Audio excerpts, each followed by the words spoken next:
आजर सकाळ आपण मानक पई सबुठु बड़ खबर जहाँकि चाषी भाई मानक पई ऋण मुक्त कले सरकार कृषि ऋण छाड़ करिवे बोली घोषणा करिसेंती।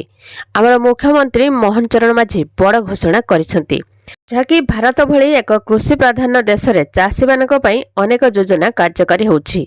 एही योजना मध्य रही चाषी भाई मानक पई आउ एक नुआ योजना। सरकार चाषी को कम सुधरे ऋण जोगाई देउछंती, किंतु विभिन्न कारणरू चाषीटीए एही ऋण सुझी पारि न थाए। अनेक समय रे वर्षा अभावरू किंबा अदिनिया वर्षा जोगु चाषी मुंडर झाल तुंडरे मारी फसल करिथिबा नष्ट होई जाय थाए। तबे चाषी मानकर एही कष्ट को देखि राज्य सरकार बड़ घोषणा करिसंती। चाषी को पई ऋण छाड़ घोषणा करछंती सरकार। सबुठु बड़ कथा हैला कि एही घोषणा मुताबक अधिकरू अधिक 1 लाख टंका ऋण छाड़ करिवे सरकार। एथिपाई चाषी मानक पाखरे 5 एकरु कम जमी रहिथिबा आवश्यक। एही वर्गर क्षुद्र चाषी ही एहार लाभ पाई परिबे।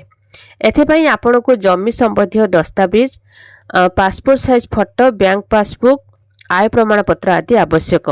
प्राथमिक भावरे केवल चाषी मानक पई एही घोषणा करा जायछि।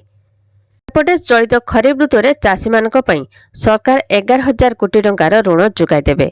1 लाख टंका पर्यंत ऋण उपरे चाषी को कौनसी सुध देबाको पड़िबो नहीं।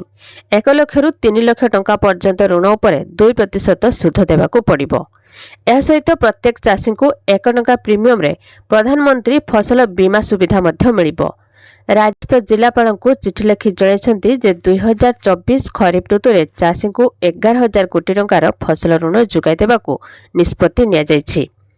1 लाख टंका पर्यंत ऋण नेले चाषी को कौनसी सुध देबाको पड़िबो नहीं। 1 लाख रु 3 लाख टंका पर्यंत ऋण उपरे 2% सुध लागिबो एवं 3 लाख टंकारु अधिक ऋण उपरे व्यावसायिक ऋण भली सुध देबाको पड़िबो।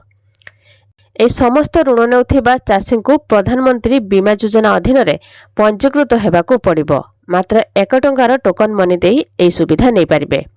तेबे राज्य समवाय विभाग पक्षरु समस्त जिलापाल को एने आवश्यक निर्देशनामा जारी होईछि। एहा सहित जिला केंद्रीय समवाय बैंक गुड़िक एवं जिला स्तर रे फसल ऋण सीमा धार्य मध्य करा जायछि, जहाँकि 1 लाख टंका पर्यंत ऋण उपरे चाषी को कौनसी सुध देबाको पड़िबो नहीं। 1 लाख रु 3 लाख टंका पर्यंत ऋण उपरे 2% सुध देबाको पड़िबो एवं 3 लाख टंकारु अधिक ऋण उपरे व्यावसायिक ऋण भली सुध देबाको पड़िबो। तो या थिला चाषी भाई मानक पई गोटे छोट इन्फॉर्मेशन।